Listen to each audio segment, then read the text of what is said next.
Hi, I'm Amardeep Parmar. Stay tuned to the Voice It Out podcast.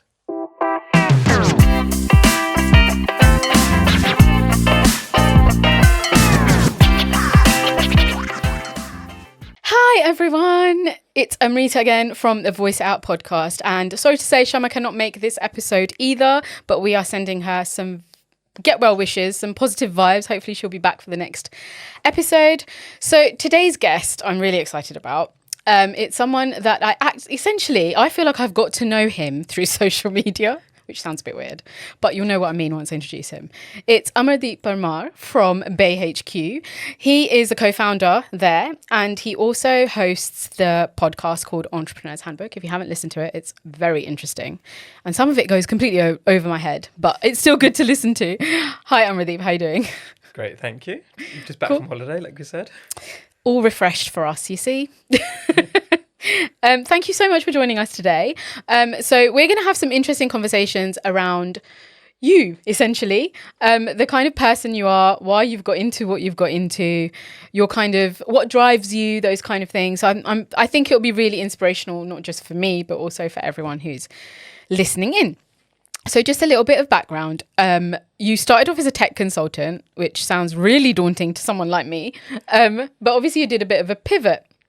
And kind of what I've kind of read about you and kind of seen on your social media is that you are very like personally driven, which I think is it's so interesting, because in the day and age where people are always a little bit kind of driven, but you know, all the things that get in the way, I want to ask you firstly, what makes you so driven personally? I think it's always been like the challenge of just the adrenaline of that side of things and that picking things apart. And I guess it always comes from looking back, right? So when I was a kid, I did loads of different sports. When I was in university, I did karate. Then after I did karate, then I did dance. And it was at work as well, but it's always stuff on the side that I was always used to have as that new next thing. Like, I want to do this, I want to do that. But it was never really aligned with my work goals in some way. I didn't have a mission in some ways. And then now that's changed over time, where I've now got something I'm really passionate about. But before it used to be, I just used to enjoy I guess you enjoy getting good at things, right? And then when you're good at it, then it's like, oh, I feel good about this, right? That's actually really true. Yeah, I agree with that. So it's really funny because when I first thought about having you as a guest on this podcast, I literally thought to myself, what would I ask you? And I literally didn't know what I would ask you, but I knew that it would be really interesting to get your views on things. So because you've explained in quite a lot of detail in kind of the social media that you are part of, is that you wanted to combine something that you're good at with something that helps people, right? And as we've mentioned, sadly your father passed away in August 2022, last year. So sorry about that. But the thing is, what's happened is you've kind of taken that passion of yours to another level now after that. So what was so important for you personally to be able to do that pivot in your career? So I left my job in June 2021. And at that point, it's mainly curiosity. Like I said, it's all about the challenge, right? Like, oh, let me try and do something. Oh, can I do this? Can I do that? And that first year was all going to be just about like, let me experiment with different things. And as I was kind of coming to that 1 year, that's when my dad got sick and then like passed away. So it was weird because that was the turning point anyway that I planned. Okay, 1 year, just do whatever. And then I'll make a bigger decision. And like the idea for the Bay HQ, which is now what I'm fully focused on, is about where I was talking to so many people in America who, I got to talk to a lot of cool people, right? But it's like, so what, right? And that's the kind of thing I've always seen, is that a lot of people play the status kind of games, and it's like, it doesn't really matter any of this stuff. Like, nobody actually cares about some of this stuff. And then met my co-founder Gervir, and we were kind of just saying like, we'd want to do something where we actually help people from our community. But it was just originally going to be a side thing on top of all the other things I'm doing. And then I think once my dad passed, it just took that different meaning, because you start to question what's the point of anything. And that's what basically hit me. And because a lot of my stuff beforehand had been about mental health and like understanding myself, I knew that if I didn't find something to overwhelm that grief, then in a way, I was worried for myself. I was scared for myself. And that's like brutally honest. Like, I was like, if I don't find something or I don't do something, then you see the stories of people turning to like alcoholism or drug abuse or like all these kind of different vices. And I made that conscious decision of like, I need to throw myself into something positive, because I need something that's going to overwhelm, like what's something which is going to overwhelm that grief. And although it's not the healthiest thing to do, it was like, okay, let me throw myself into work, because it's probably the healthiest of the lesser of the evils, right? If I throw myself into something that's making a difference, then that's better than me throwing myself into all of these other like things that people do to numb the pain, right? And what kind of came with that is around my dad's funeral, is that we're getting all these letters from like people who've been his clients and things. And they were saying, like, 20 years ago, like, your dad saved my business, and that's the reason why I could feed my kids and why I had a roof on my head and stuff. And that's why a lot of the stuff I'm doing now is looking at that long-term horizon of, it's not about how many followers I have or how many this and that, like what awards it can win. Like, it's about in 30 years' time, or well, hopefully longer than that, when I'm gone, is that has my organization really made a difference, where some people have created business they would have never done otherwise, or some people followed their dreams they wouldn't have done otherwise, but because they've been to our events or because they've seen role models from us. And that was some quotes looking at like, what am I really good at, and what's my skill set that I've proven, and how can I use it in a good way? Because I could go and build schools in Africa, but I don't have to build a school. Like, what? That's no, like, I'm just doing that just so I can look like I'm doing something good. And whereas this way I can do something which I know I'm good at, or somewhat good at, that is channeling in the right direction. But even at the moment, it's going through reflection points about what happens is when you overwhelm yourself in that way, even them trying to do something good, it's still making sure I'm looking after myself. And that's a big bit that's been neglected in this last year. And that's the thing that I question myself on, right? Like, how can I have this positive impact at the same time as not sacrificing my own health, my own relationships for that? That's so interesting, because I was going to ask you about the mental health aspect. In our first season, we actually had a whole episode about how we as British Asians, or even just Asians, deal with grief. And, you know, there are so many things that we think we can do, but we need the people around us to kind of help us get through that as well. So I was going to ask you about the network that you had at that time when you were thinking about how do you find something that, again, kind of takes over the grief. And as you said, you went to what you thought was a healthy way of doing it. But what was your network like around them? Because obviously they were probably grieving as well to some extent, right? It was a real challenge, because until you've experienced grief, I think, even like when I've had friends in the past where they've lost somebody, you don't really understand, and you can try your best, but like, I can look back and say, I said loads of dumb stuff because at the time I thought I was helping. And then now I've had people say it to me, I'm like, it's not, like, just go away kind of thing. But it's really difficult, I think, in that first couple of months, everybody around you does pull together, right? And they come to visit you. Yeah. But what people don't realize, unless they've been through it, is that it's not that first couple of months. It's longer than that, right? And it kind of, even now, and it sticks around. And like, this summer was really difficult because there's this first birthday since he passed, the first Father's Day, it was the first death anniversary. So in a way, like, I was worse this summer than I was 3 months afterwards. And it's just weird the way things hit you. And I think that's really difficult for people to understand. And one of the challenges, I think, at the beginning is, like I said, people understand, or people try to help. I wouldn't say they understand, it's a different thing. But you also have another side at the funeral of where people are like, oh, you know, you're the man of the house now. I was like, that's a really helpful comment. Thank you for that. I was already putting pressure on myself. So thanks for telling me that. I get what you mean. People do make comments like that, and they don't, I think, especially with British Asian kind of the structure that we had in our families, and like I said, the conditional thinking, sometimes people really do think they're being helpful saying stuff like that, and it's so unhelpful. And that's the interesting thing, is like, I think the big thing I've learned this year is just about how, as you said, is people think they're helping. They're not trying to, people aren't trying to, like, make you feel worse. They're not trying to do that. They're just thinking, oh, I'm going to give good advice, I'm going to help out. And if they haven't experienced them, or it's also if they might have a different family background where that would have helped them, and that's where they're thinking that this would help me, but then they don't quite understand. For example, like, my sister and my mum have been amazing this year, right? And it's not all about me and I'm the one, like, no, it's not like that. But people straight away assume, or they have that, it's the whole patriarchy thing, right? Like, oh, you're the one in charge. Like, no, it's not like that. It's like, we're equals, right? And we're helping each other out, and we all support each other in different ways. Yeah. And it's just a challenge where people, like you said, they try to help, but often, and one of the other challenges too, I think, is that sometimes the most thoughtful people are less likely to say something because they're worried about saying something wrong. Oh my God, I'm so sorry to say this, but this really winds me up. I would rather say something than stay silent. And I think a lot of people, especially in the British Asian community or even your close friends, they often don't know what to say, let alone saying something wrong. They don't know what to say, so they remain silent. And to me, I'd rather say something like slightly wrong and let that person know I'm there than remain silent, right? Yeah. And exactly as you said, I think it's people they're so afraid of doing something wrong that it's actually a worse effect of if I don't hear from you, I'm like, well, you haven't checked in. And that to me is worse than you saying something slightly off colour. So true. It's just quite hard to get that through sometimes to people. And Yeah. But then at the same time, it's also looking at it from my own perspective is that 2 or 3 years ago, I might have done the same thing. So you can't be too hard on people. It's like, it's really annoying having that awareness of like, I shouldn't be annoyed at you, but I am annoyed at you. But it's also, but I would be in the same position as you. I'd have done the same thing. So that paradox is really frustrating where it'd be nice to just be ignorant to that and just be annoyed at people and be angry at people for not being supportive. But at the same time, I probably did exactly the same thing to some of my friends in the past. And I can't undo that. So yeah, I mean, I do see what you mean. You have to, in a way, come from a place of understanding as well, right? Even though someone might have not have shown you understanding when you feel like you needed it or feel like it might have been easy for them to do.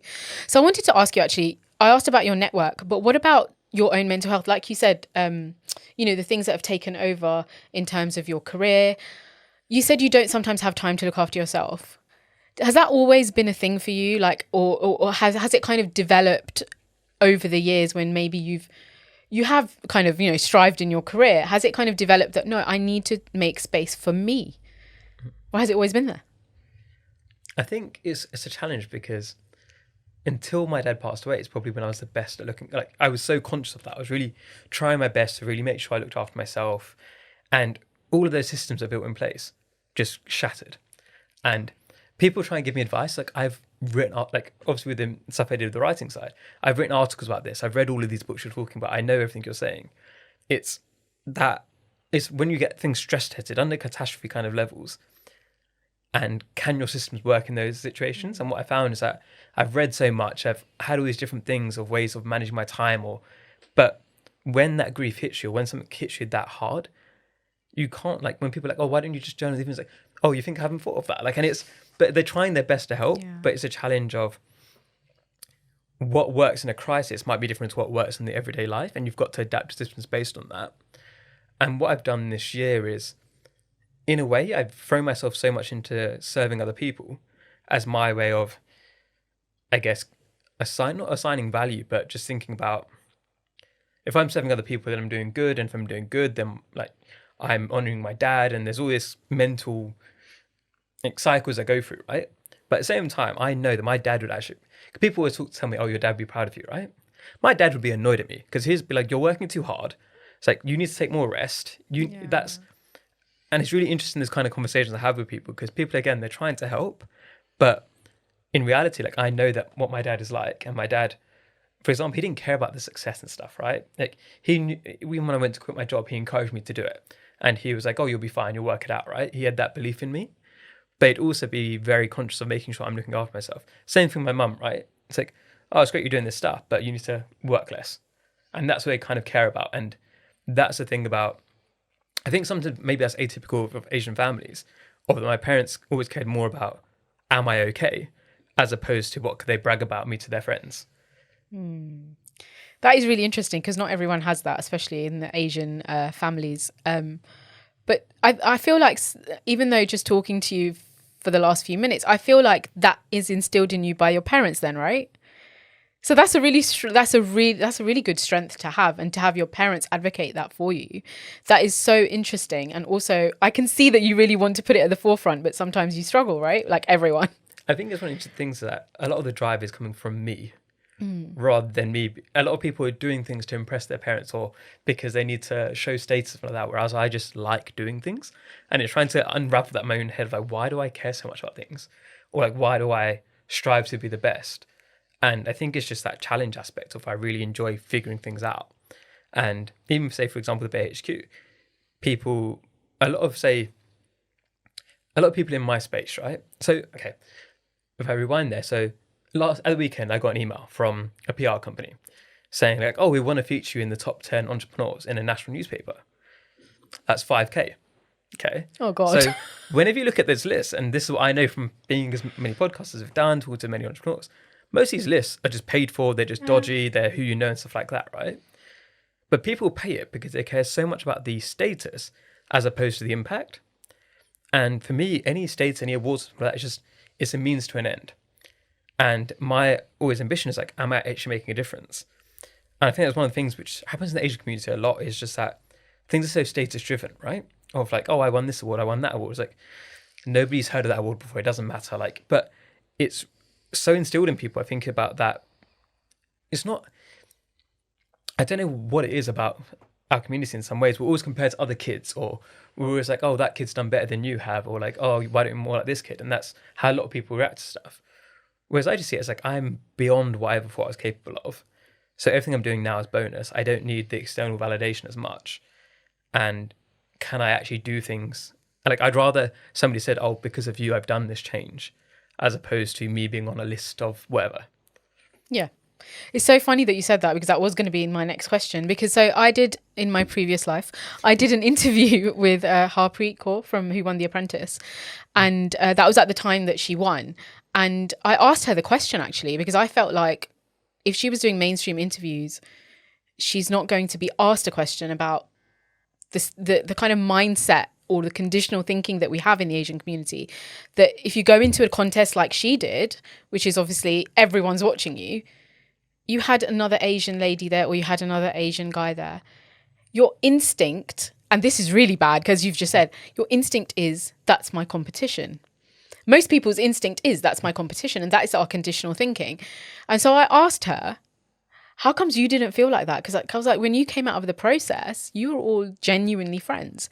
And she was like, you know what? That's such a good question, because I just didn't go in and think that. But even from when we're at school and we get grades, like, oh, so-and-so's son or so-and-so's daughter has got 5 A stars. Why have you only got 4?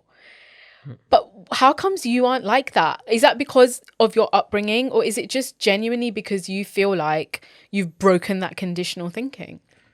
So I thought about this a lot before as well. And I think a lot of it comes down to, I've got evidence points in my history now. So like as a kid, I got a first university. I was in the class national squad. I've got these different data points that means I don't have the insecurity as much anymore, right? Like with the writing stuff, I did well there. So I've got this history of doing well at different things, where I'm now have a case of like, I kind of just back myself. Whereas what I think happens to a lot of people is, and I'm trying to work out, because I want to help people as well who maybe don't have the history of different things that they can fall back on, right? I can always think like, I'm good because I've done this, this, and this, right? I've got these different achievements, but I shouldn't need those achievements to think like that. Yeah. And I want to try and work that out. It's something I'm trying to unravel myself of like, how do I instill that kind of mindset into people that haven't got that background? And even, for example, when I started writing on, like, so I started writing medium.com, of the top, say, 500 writers, basically they're all white or like black. There was no Asians really amongst those top set of people. And when I started writing and I started doing quite well at the beginning, some people were like, oh, you should change your name to a white person's name and change your picture because, oh, people aren't going to want to follow an Asian. Really? Right? And isn't this other Asians saying it, right? Yeah, that's interesting. And it's this weird, sometimes I think, mentality that sometimes people were holding themselves back. And it's like, you don't need to, why, if you think that way, you're kind of self-perpetuating it. And like, obviously I then did as well as I did. Nobody, like half the people can pronounce my name, but then they could remember me more often because I wasn't just another Tom or another Dave that was on there, right? Yeah. I do know a few writers called Tom and Dave, so there's no shade on them. No disrespect. And I think it's that kind of mindset of it doesn't matter what everybody else is doing. You just do the best you can. And I think that maybe comes from the karate background of you're in a squad, you've got different people you're competing against, but you just know all you've got to do is be better than the person you were yesterday. And I think that martial arts background and that sports background has really helped me in that sense. And then I've taken that into other areas of my life. And even with what I'm doing with the Bay HQ, right, it's what we're trying to break down is traditionally a lot of Asian entrepreneurs haven't helped each other. And look at other communities and they do. I'm like, well, we're all falling behind here, or we're not advancing as much as we could because you're seeing that person's competition. It's like they do a completely different thing to you. You could tie up together and then you can go further. And that's what we're really trying to break down there, of breaking that mindset of it's us against them or them against us. It's like, actually, you can both do well. And like the world is pretty big. Like there's enough demand out there.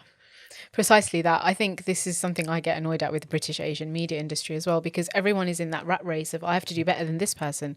Why has that person got this and I haven't got that opportunity? And in a way, I feel like because it was my side hustle, I never felt that. I just thought, I want to do what I'm doing. If I get noticed for what I'm good at, that's only good for me, right? And I don't really need to look at what my neighbor is doing or what this person is doing. So I wanted to ask you, as we've just established again, you are very personally driven and you want to see people win, right? But what happens when you are having a bad day, like even just a bad few days, a bad week, whatever it is? How do you deal with that personally? Like when you are helping others, that's at the forefront of your mind. But personally, if you're not feeling too good, mental health wise, how do you deal with that personally? I think the summer is a good example of this, of where, if I'd say most of the summer I was, because what basically happened is I basically tore myself apart in summer because everyone's constantly telling me like, oh, your dad would be so proud of you, this is this and this, right? And it's like, again, like they're trying to be helpful, but what I'm doing is like, no, like I haven't done it. Like I'm beating myself up, and a lot of it's to do with the way I'm doing things as opposed to the achievements, right? Like, am I doing things in the right way? Am I doing things in the right heart? Am I doing things in the right? That's always my thing that I'd question myself on, right? And am I who I say I am, right? Those are the questions that are important to me as opposed to how many followers have I got, how many of this have I got? Yeah. And I think the amount of pressure, I put an incredible amount of pressure on myself. That's the drive comes from that, right? And the pressure I put on myself leads me to do what I'm doing, but it's also massively unhelpful. And sometimes there's this whole quote that I keep seeing online, which is annoying to me now, is that pressure creates diamonds, right? Oh, yeah. Yeah. Pressure also crushes people. Pressure also does a lot of bad stuff. Yeah. It's not where it's this glorification of pressure. And you've got to understand what's a healthy level and what's not. And a lot of people, they will feel under pressure. And I'll tell people like, oh yeah, people are like, oh, you're doing so well. It's like, oh, actually, I'm a bit like struggling with this and this. Like, oh, but just keep at it because you're doing so well. It's like, I'm literally telling you that I need a break and I'm not feeling so good. But they're so caught up in their success mentality that they can't listen to that. It disrupts their worldview, right?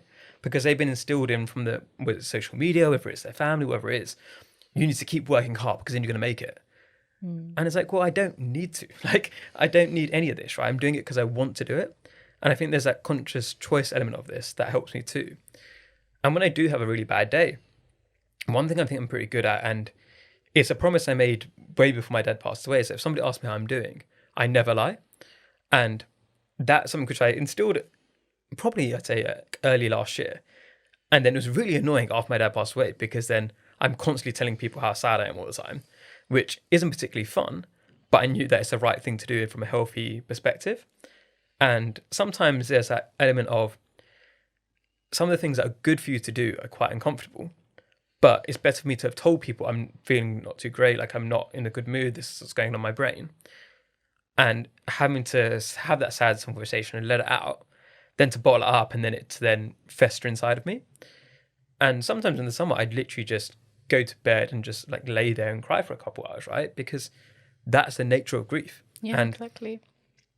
One of the things, again, when it comes back to our background, it's like, I know that I'm perfectly happy saying that because I'm also a black belt and karate and all this. And it's like, I shouldn't need those things to be able to be comfortable doing that. But what I want to show people in that way is like, I've done a dozen obstacle courses all around the world. I've done all these different marks of being tough. But it doesn't mean that when something like this happens, that it doesn't break me. It doesn't mean like I'm on the floor and stuff like that. And what's challenging for me is that my career now, what I'm doing, it means I'm on podcasts like this, I'm chatting away and I can do the smile, I can do the charisma, I can brighten up my face like this because that's my job. Yeah. And I can do this even if I'm not feeling very good because it's what I do. And that can then make people mistake to think I'm okay. And I literally told them that I'm not okay, but they won't quite get it. So one of the big elements of how I deal with things is being really honest and open about it. And if somebody doesn't have that conversation, then that's fine because then I know I don't want to be in touch with them anymore, right? That's absolutely fine. Like, I don't need to be friends with everybody, right? And not everybody cares about me. So if they don't care about me, then that's okay, right? Like, they don't have that conversation, that's cool. Another thing is just allowing myself to just break down and not trying to always be whatever. One of the frustrating things for me is I tore my knee in this, like just before my dad passed away. So usually I'd have sport as a big outlet for that stress. Couldn't fall back on it. And I couldn't fall back on it, right? So I didn't have any of that element, which I normally have. Yeah. And even now, one of the things I'm trying to integrate into my life more again as well is just silly fun. Because a lot of people, from what I'm doing, for example, maybe what you're doing, what some people listening, there's always pressure about having a mission in life, right? Yeah. This mission was because my dad passed away. I threw myself into this mission. That was my way of dealing with things. It's not the number one way to live your life, right? Like, you can have multiple interests. You can have stuff just for fun. You can do stuff that's not productive, and you should do things that aren't productive. So, for example, before my dad passed away, I used to go and dance. I used to do these different things, and all of those kind of fun elements of my life, I just took away because I couldn't find the joy in it anymore. But I need to re-find that joy because that's what life is about. Yeah. And like all these markers of success, that does that. Like, I might enjoy what I do, but you've got to have both that productive intellectual fun, but also there's that stupid fun where you're laughing with your mates and you're just playing football or whatever it is you do as your way of relaxing. Yeah. And you can't, a lot of people have that pressure, or they feel that societal pressure of like, oh, I'd rather just work. It's like, that doesn't win you any awards. Like, when you're 80 years old, or if you make it 80 years old, if you've worked yourself that hard, are you going to regret, oh, we should just chilled out a bit more? Yeah. Actually, it's really funny you say that, because we had another guest previously who came on exactly to say that he spent his 20s chasing his career. And it was only kind of when he turned 30, or like when the pandemic hit a bit more, he finally thought to himself, you know what, there's more than my career that I have in my life. I've got my family, I've got, my friends, I've got all these other things going on, which I was neglecting because I was chasing basically being in the rat race. And so it was really nice hearing him kind of talk about putting his mental health first or putting his fitness first, which I think is really refreshing for a British Asian male to talk about. So I just wanted to go back slightly. When you said that you were being really honest with people about how you were feeling, what kind of reactions did you get on the whole? I'm so interested to hear. I think the challenge with that is because I'm a podcast host and I'm generally quite good at expressing myself. Yeah. And that maybe makes it easier for me than it does for other people. But it's also a challenge because I'm coherent about it. Then it also confuses people because like, oh, you say you're really sad, but then you're also like smiling and animated, right? And it's a kind of a weird, yeah. People aren't used to people being able to express themselves in that way. But it's a huge way I've made a lot of deep relationships where, because I showed that vulnerability, people could feel open, they could open up with me as well. And I also say it's a case of, you might have some relationships with pure business relationships, right? But if it's a friendship and you can't open up and you can't be honest with those people, are they really your friends? Yeah, I was just about to say that. Yeah, it's true. What you often find as well is people are actually a lot more understanding than you might think. And I'd say, like, to anybody listening who potentially is like worried about opening up, just do it. The worst thing that can happen is somebody maybe doesn't listen, whatever like that. Then you've now got a new data point on them, right? You now know, okay, this isn't somebody I can rely on. That's the worst thing that could happen. But if you don't talk to them in the first place, then you haven't got them to rely on anyway. So you're not actually losing anything because you didn't have that relationship anyway. Yeah. And a lot of the times what you realize with people, and I think one of the things that I've seen people try to do as well, is they reach out to strangers to talk about these kind of things. Sometimes it's easier. It is. Yeah. And I think the challenge of that, for example, like a lot of people reached out to me, but it's difficult for me to, I think what happened is, say, like after my dad passed away, a lot of people reached out to me with their grief. But it's like, I'm not strong enough in myself to be take giving on you advice, right? Yeah, and to take on someone else's. And it's a real challenge where I think the most important thing to do is talk to your inner circle first, the people close to you. And then there are a bunch of different groups of people who unite about grief or whatever is going on in your life, right? You can find other people to connect with, but always try and open up, always try and tell somebody. And if it doesn't work out, then you can seek professional help. There's always different avenues available to you. And that's, I guess, another thing I'd mention as well. Like, I did therapy, right? And it's important. Like, I was very open about that intentionally. Because as you said, there's a stigma around it for British Asian males in particular. And we have this stat still of what? The amount of suicides from like our community is like way too high. And there's also the factor of just, especially from a Punjabi background, what was the way of dealing with stuff in the past? You just drink yourself to an early grave. And that's still happening, especially amongst older generations. And that's not a healthy way to deal with things. You can't live for that thing of like, oh, life sucks, but then I'm just going to drink. And then all the other problems that come with that, right? It's much healthier to just talk about it and to try and interact with things in a healthy way. And it is sad about how much of that stuff is hidden. And I'm very lucky that I've been able to talk about things in the way that I have. And also just lucky that a lot of people have been very understanding. So I would always say to people are going to be, like, the worst thing you can do is try and somebody doesn't want to listen, right? But then you're in the same position you were before anyway. So Yeah, you haven't lost anything. that is true, because I feel like you are the kind of person who can articulate your feelings quite well. But where I know British Asian males, friends, relatives, who just find it so difficult, but also are stuck in the mindset of, like you say, I'm the man of the house, or that elevate themselves to a point where they feel like they can't actually express, and showing any emotion would be the end of the world, basically. But I think you're right. It is the older generation that I feel struggle. And I'd like to think that in our generation or the generations after us, people do talk about these things, but maybe they don't, right? So recently I had a relative who passed away, and I found out a few weeks later that she died by suicide. And it really hit me, because I kept thinking to myself, can you imagine the pain she would have been in? But to me, it was a relative, it was a cousin, but it was a distant cousin. But obviously I was still interacting with her quite regularly. So it kind of just made me think, could I have done something? Could she have opened up to me? Should I have been more attentive to like how she must be feeling?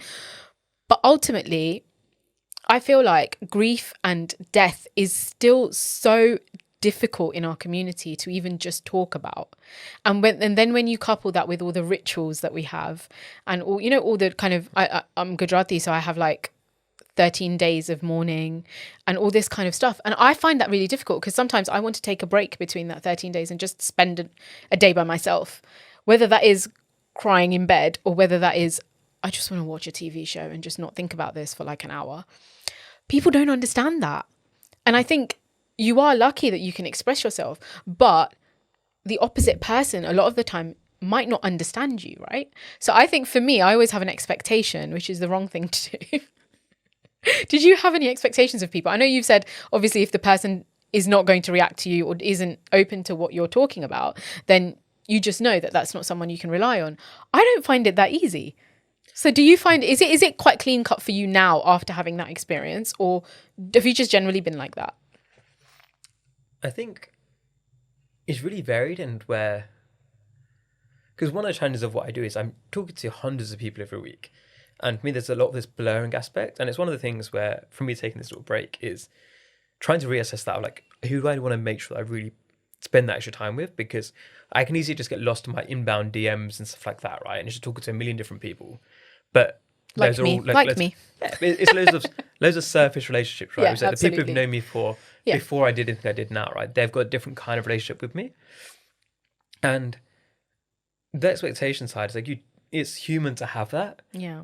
And it's one of these annoying cycles, right? Of like, I know that I shouldn't have high expectations of people, but I also can't beat myself up about having high expectations. Yeah. Because that's a normal thing to do. It's tough though. But it's just trying to be that aware of it. Okay, I'm upset with this person, but I also understand that they don't quite realize, or they aren't from this world. And one of the things I found interesting too is like even what I mentioned there, where when I was going through grief myself, then when other people wanted to talk to me about their grief, I was like, I'm not really in a position. It's like, I'm sad about my own stuff. I don't want to be sad about your stuff too.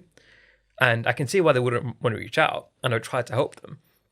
But it's a difficult thing of, even when I then talk to people who I knew in my life who'd experienced grief in the past, I was thinking in my head, oh, these people will be able to help me because they've just been through it. But at the same time, it's a very difficult conversation for them to have, where they might not want to talk about their grief, and they don't really want to talk about my grief because it's a really painful thing for them.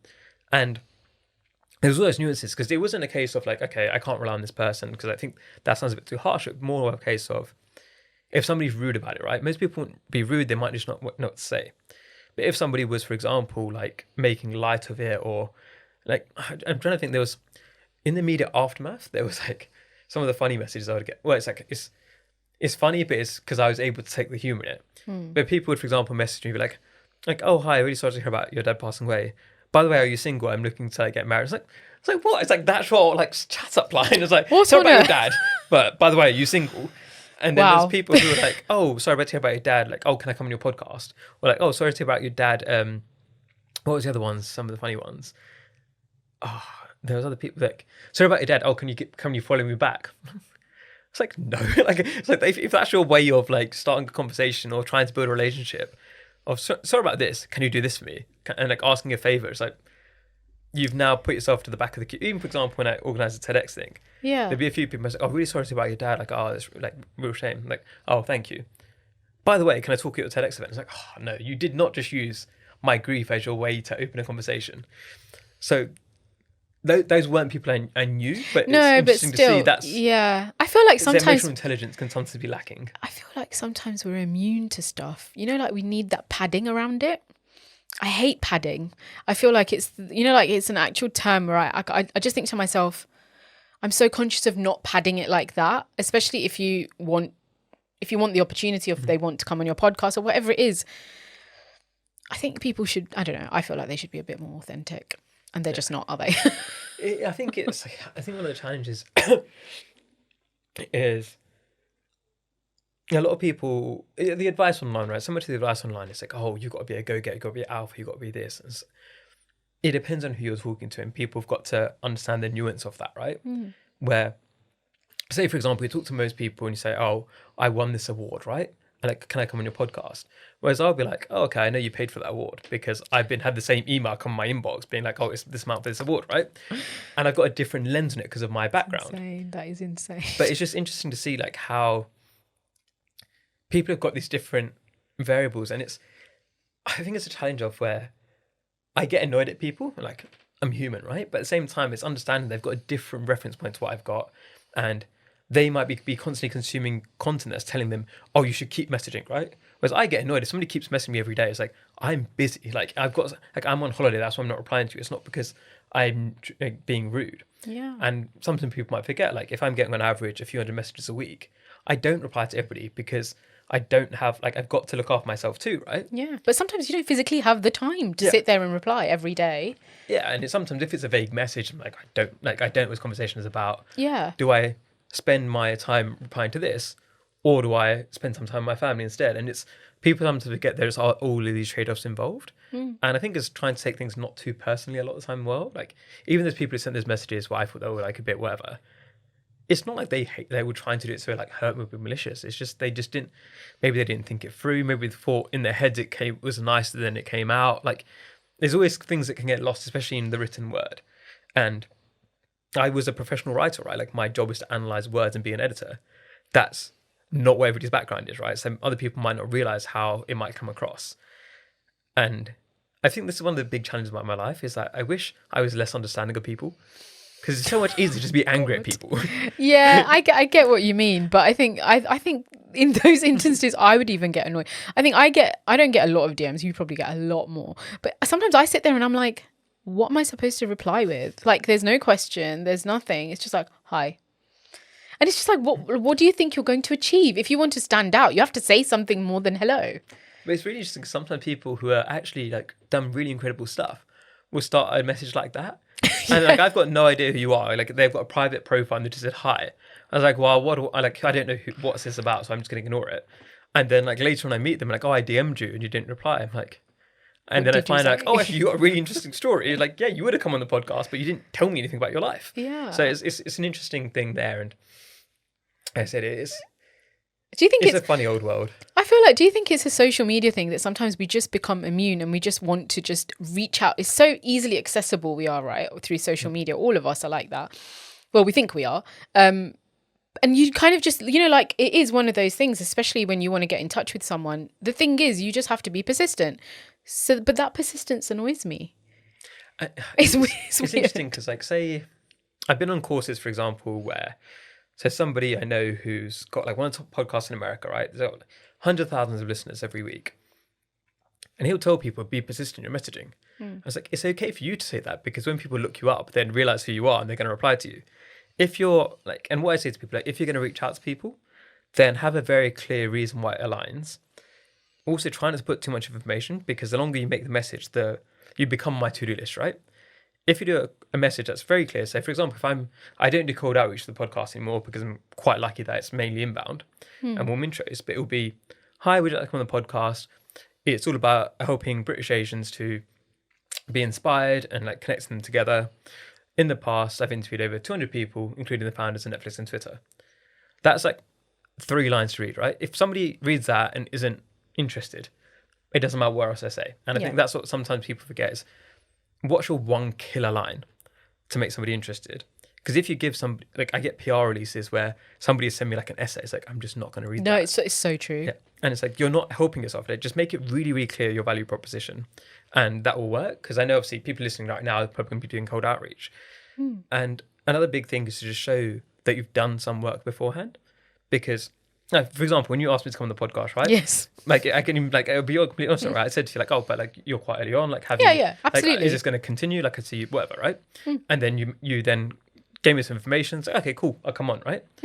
But as soon as I know somebody's putting a bit of work, then I'm way more likely to be involved and way more likely to help. Yeah. Whereas if somebody does it right at the very beginning, it's like, have you Googled this yet? Have you done this yet? Like, I'm not a replacement for Google. I'm not like that. Yeah, it's almost like you feel like they expect you to do the work. Yeah. And yeah, No, I was not expecting that. No, not for you. I just No, mean, but you know what I mean, right? Yeah, generally. generally, right? And Yeah. It's always better if somebody comes to me like, oh, okay, I've done this research, I've done this course, but I'm a bit stuck on this, or I'm a bit stuck on that. And then it's like, okay, I can see you've made an effort here, right? Yeah. And that I think always helps. I think effort always helps. You are so right. Absolutely. So I want to talk to you about Bay HQ. So firstly, even though we've touched on this already, that you wanted to help British Asian entrepreneurs, businesses, because of this thing that we have about being in competition with each other. But what do you think, after you've worked with so many British Asian entrepreneurs, is there still anything else that you feel like it's so annoying that people think like this, or it's so annoying that this is how it is, or the thinking is like this? Is there any one thing that you could pinpoint? I think one of the struggles that we have is that everyone feels like they're alone in this. And it's like, you're not alone. There is literally loads of us. But because they don't have that in their peer group, and we had an event a few weeks ago at HSBC, right? And 120 people in the audience, founders and investors. And the amount of people said, oh, how do you cope with, oh, my family don't believe in me, my friends don't think what I'm doing is correct, I feel really alone in my journey. It's like, you're sitting in a room of 120 people who feel exactly the same way as you. And it's just this idea of people making sure they go see some of these events and just actually meet other people, because you're not alone. There are lots of other people who have done similar things to you. There's people who can be your role models, be mentors. They all exist out there, but you've got to be open to meeting new people and putting yourself in these environments. And I think that's one of the challenges I find is like, I wish more people would just realize, actually, there is a huge amount of people that done very well, who are willing to help, who also feel lonely maybe, and would appreciate your friendship. And you find people at the right kind of level, then they can go together in that way, and you can have that peer group of people. And from our events, there's so many people who've now collaborated out of that, and they can see it on like their post about it. It's like, oh, it's like you guys now, and it's like it's nice to see, right? And one of the things I always say as well is, I guess one of the things we have is a culture of where, oh, I've made this introduction for you, so now you owe me, or this kind of score sheet kind of thing. And we're really trying to break that, because I have no idea that the introductions I've made anymore, right? I know from what I do is I make an introduction, and then 6 months later, it'll be like, oh, you should meet that person. It's like, you already did that. And Oh no. that's the way it should be, right? I feel Yeah. like you shouldn't keep a memory of like, oh, I did this for this person, I did that for that person. And I think that scorekeeping, if it's a case of you think both people are going to benefit from knowing each other, make the introduction. What are you losing? But sometimes it's this element of, I know this person, I know that person. And it's always about like, is it a mutually beneficial thing, right? If I introduce people together, are they going to both get along with each other? They're both going to be helping each other, or is it a one-way thing? So if it's a one-way thing, I don't want to introduce somebody to who's going to just kind of use that person, right? Like, I don't want to do that. But if I think, oh, you could collaborate, or you've got similar stories, then that's me helping. That costs me nothing, but then it creates that goodwill, right? It creates that community. And if I do that for them, then they might do that for other people. And then it pays it forward, and then that creates that cycle, right? And it's creating that like virtuous circle that we can all do. Yeah, I was going to say that pay it forward thing, just the sentiment of it is fantastic, but not everyone has that in them. Not in a bad way, but genuinely people don't have that in them. Sometimes people are too wrapped up in their own journeys, or, you know, sometimes people are wrapped up in their own loneliness sometimes. I know with people I know who have got businesses, they always say it's a very lonely journey. So for me, even though I don't own a business as such, I feel like, and obviously you can correct me because you have the community, I feel like if you don't find your tribe, you can find them elsewhere. Like, it's not like you're limited to these 6 people that you know. So I find it really difficult, especially in the Asian community. It is exactly as you say, oh, I know this person. And then it's like, no, that's my person. I can't share that person with you, even though it's exactly who you want or the service that you are looking for. I'm not going to share them because that's for me. And I hate that mentality because I feel like I don't understand what people get from it. They probably don't get a lot, to be fair. But so if that's, like when you see that happening and you see people kind of helping each other, it's a really great thing, right? But for you, it's a growth of a community, right? Yeah, and I think that's the thing of how we've been able to grow the way we have, is because we create that goodwill where people know we aren't keeping score. And when it's an authentic community, right? When it's like, oh, this person's only doing this because of this reason, that reason. And one of the challenges of this is, even with the amount of help I've given other people in the last year, is if my dad didn't pass away and he did, would I have done that? I don't know. And it's something I can kind of question myself, is how much is this, I'd say it's compulsion to kind of do all these things I've done. If I didn't have that grief, how much would I have done? I don't know. And there's no point me trying to act like holier than thou, because maybe I have been really driven by that loss and that's enabled me to do different things. And now I need to kind of readjust and find that balance again, right? Because I think for the last few months I've been pouring a bit from an empty cup, where I was probably burnt out before my dad passed away, and then I just worked myself since then. So I've been burnt out for a very long time, and I've always known that, but I never took that break. And now taking that break, I need to work out how to make this more sustainable, because I want to be around in 30 years time, 50 years time. I want this to really grow. And if I keep working the way I have been in the last few months, then I'm not going to be useful in 10 years time, 20 years time. And yeah, that's an element of it too, of, as you said, some people are wrapped up in their own journeys because they need to be wrapped up in their own journeys because they're struggling in different ways. And again, it's a whole part about understanding. But if I ask two people like, oh, you should chat to this person, chat to person, if that person says, oh, sorry, look, I'm just too busy, then again, that's no big deal. Like, I've put the question to them. If they said no, then that's fine. And I always do that. I'll never make a connection without asking the two people first if they're okay with it. And then I just go back to the person like, oh, look, they're busy at the moment, right? And I think that's quite important too, because sometimes I get people like send me an email, be like, oh, this person's perfect for a podcast. Like, they're really not. Now you've put me in an awkward position. So it's kind of always doing that check with people of like, are they the right fit? Are they what you're looking for? Yeah. I mean, I feel like you're doing a rishta. Yeah. You're putting two entrepreneurs together and hopefully it works out between them, right? That's so funny. So I wanted to ask you actually, are you talking about burnout? Do you actively know your triggers? Do you know your own triggers of when you feel like you're getting to the point where you're like, okay, this is getting a bit too much, I need a break? It's interesting because I think I've got a bunch of different ones that all seem to cycle through each other. So, for example, I know one of the things that happens is that I'll clench my jaw when I'm sleeping. So when I wake up, like, I've got pain at the side of my face. And I know it's why it is, because I've been stressed in my sleep, so I've clenched my jaw. So that's one of them. Then even, for example, the last couple of months, I've realised my eyes are kind of getting a bit sore. And again, I think that's stress related. So I've always different like bodily things that happen. I was like, okay, I'm stressed right now. And one of the things that happens for me, and it's almost, I'd say, pretty much most days in the last year, is like when I wake up, I'm straight away hit with what have I got to do today? The anxiety kicks in almost instantly as soon as I wake up. And then it takes me a bit of time. And then, so what people don't see is like once I'm out and about, then I want to say charisma, but the persona takes over, right? It's like I'm out and about, I do what I do, and I'm good at what I do. But what they don't see is all of that time when I am by myself, then everything kicks in quite heavily. And I think when I can't sit with my own thoughts and just relax, that's a big signal for me. But a lot of it is to do with, I think, yes, what happens when the first thing I wake up in the morning, am I just chilling out? Am I just relaxed? Or am I thinking, okay, crap, what have I got to do today?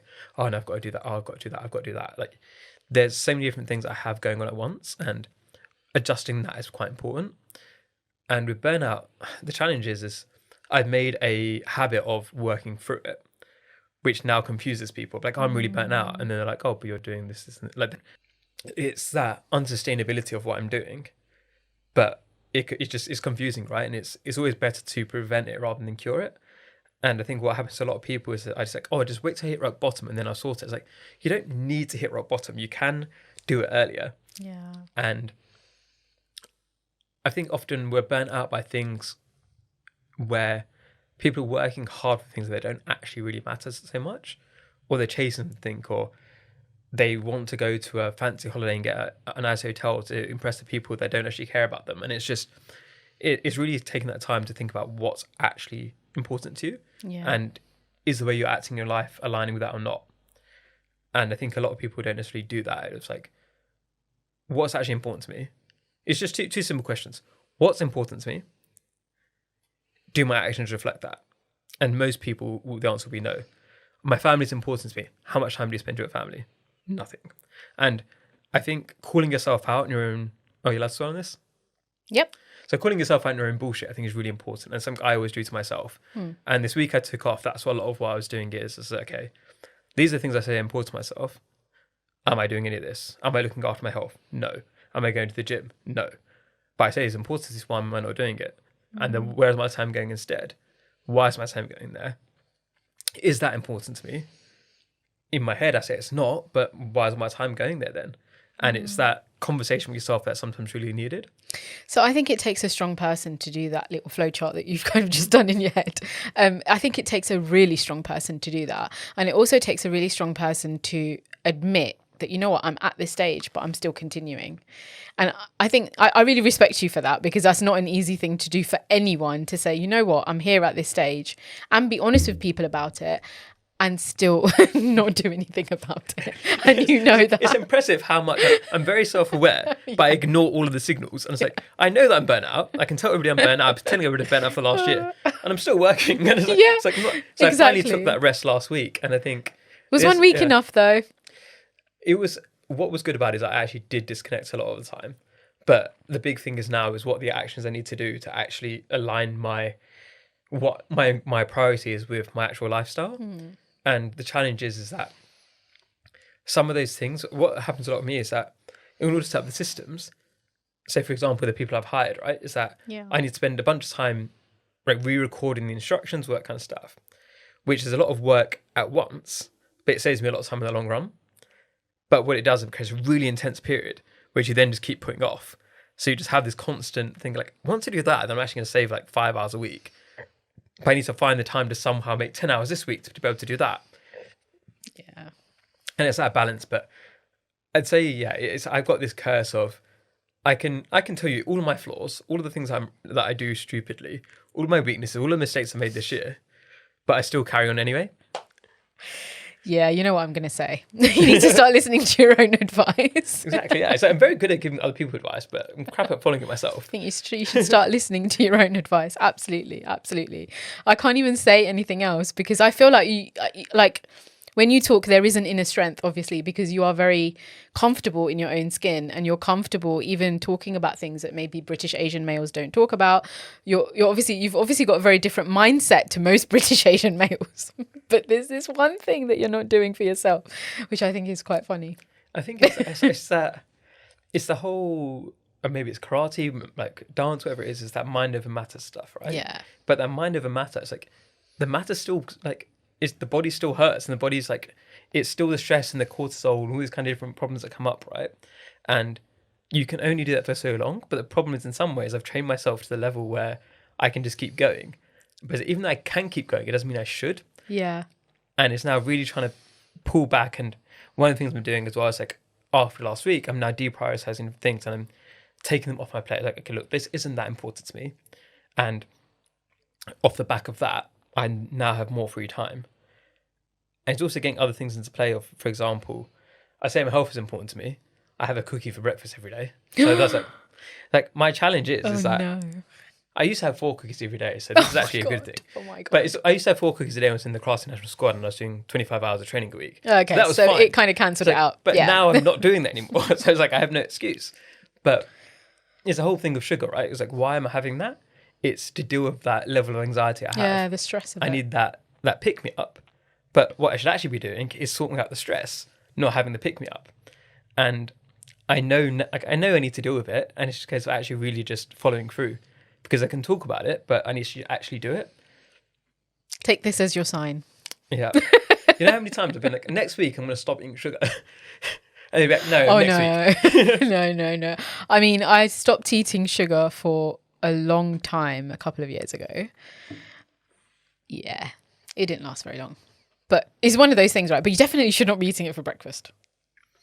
But you say that, like a lot Definitely of not. cereals are basically just I know, that's what I full don't of eat. sugar anyway. So Just eat oats. but I say that that's a very bad excuse. It's like I shouldn't do it. That's Just eat yeah. oats. That's all I'm going to say. Yeah. Oats don't have too much sugar. You can have fresh fruit as well. Right, I'm giving you advice now. Thank you so much. I'm going to go to our end section because I feel like we are wrapping up and I want to end on a high. So we have a this or that section, which is, like I said before we started, it's meant to be very lighthearted. Some questions are to do with your career and some are just completely unrelated to anything. So feel free to give any sort of explanation you want to.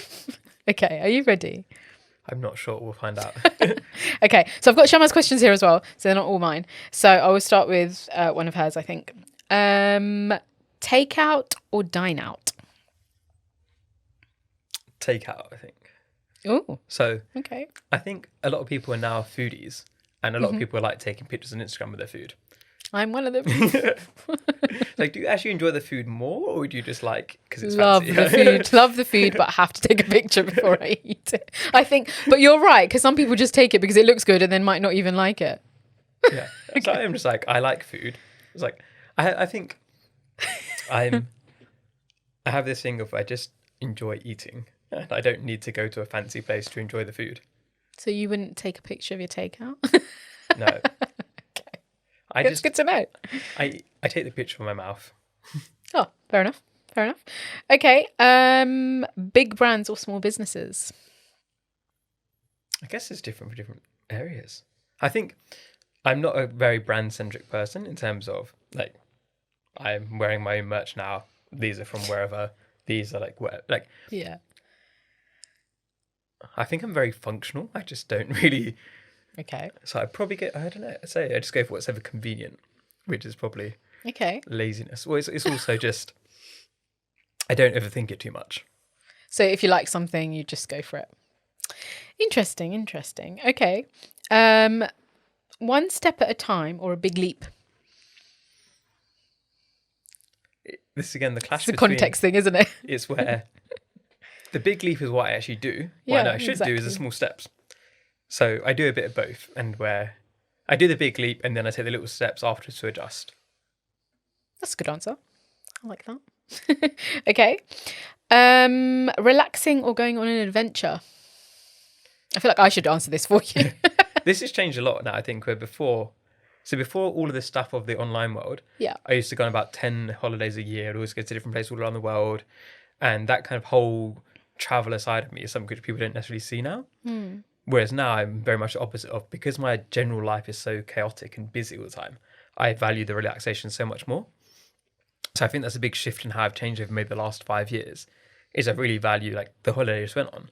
I just sat around in spas and coffee shops. So ideal. That sounds so ideal.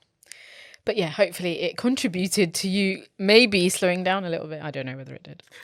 Okay, morning person or night owl? I guess I'm more of a morning person now. Really? I always wake up at 6 o'clock. Oh, wow. Then with Okay. the existential dread of like, okay, what have I got to do today? Oh, man. Okay. But I think it's also an age thing now. I can't stay up that late. I just get tired. I can't. I'm definitely a night owl, but it's one of those things where it's just like night owl and early morning. I'd say morning now. I think, yeah. Fair enough. Okay. I think this is the last one. Yes, it is. Ghostwriting or writing for yourself? Writing by myself is definitely more enjoyable, and it's a challenge that I just haven't done it. Basically, I've only written one article since my dad passed, Okay. and just the amount of pressure related to that is a lot more difficult. Where there's a lot more context been added to my life, and to give advice to other people around the area. And it's a curse of knowledge, of because I'm very particular about how I word things, how I make the impact, how I change the sentence structure, how I create that roller coaster of the words. There's just a huge amount of pressure that comes with it now, where I can't really do it to relax anymore. So I just talk instead. So do you think you could, okay, this is going into one, but it's, anyway. Do you think you could ever remove the pressure from it? about how you feel about it. I'm only asking that because I'm being a bit greedy, to be fair, because obviously I was a journalist before I started a podcast, and last year I lost my spark for writing and I can't seem to bring it back. So I'm going to have to at some point force myself to start blogging or something, because I've had so many people say to me, what the hell, like, why have you stopped? What's wrong with you? But it's like, you have to do it for yourself, right? You have to do it for your inner self. And sometimes you just can't. So that's why I'm asking, like, do you think the pressure will go away and you will return to that? I think I'd need my life to be quieter to then return to it. Okay. Because I think I'd want to spend the time on it to really do it well.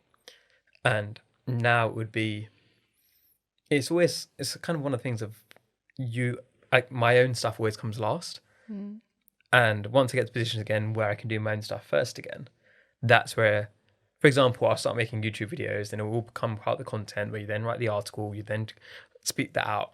So it will come back again, but at the same time, I need to get on top of all of the demands coming in from me inbound, so I can then create that time for myself again. So I definitely will start again, but there's been many false dawns of like, oh yeah, I'm returning to writing and I haven't done it. Sounds so familiar to me. Thank you so much for sharing that. I'm going to ask you to share what your social media handles are. Where do we find you? So if we do the Bay HQ ones, that's easy because it's at the Bay HQ everywhere. Yeah. So at the Bay HQ on Instagram, LinkedIn, we're on TikTok as well. The website is thebayhq.com. So part of the reason we picked that name as well is because all the handles are available. So check that out before you start a business. That's such a good tip. Then my my brand Instagram is, there's too many Amardeeps in the world. So it's amardeep.s.parmar. And LinkedIn, if you just search my name, Amardeep Parmar, I think there's my main two places now. Cool. Thank you so much. It's been really lovely talking to you. Thank you so much for sharing so much of your journey with me. And I hope you have got something out of this conversation as well, a little bit. Yeah, I've just analysed all the mistakes I make, basically. I mean, it's all right. It's an open forum. You're allowed to do that. No problem. So I just want to say thank you to DJ Shy Guy, who has composed our jingle for us. And you can find us on all our social media, but mainly on Instagram at Voice It Out Podcast. You can email us. There's a contact button there. And we don't want to keep it in. We want to voice it out.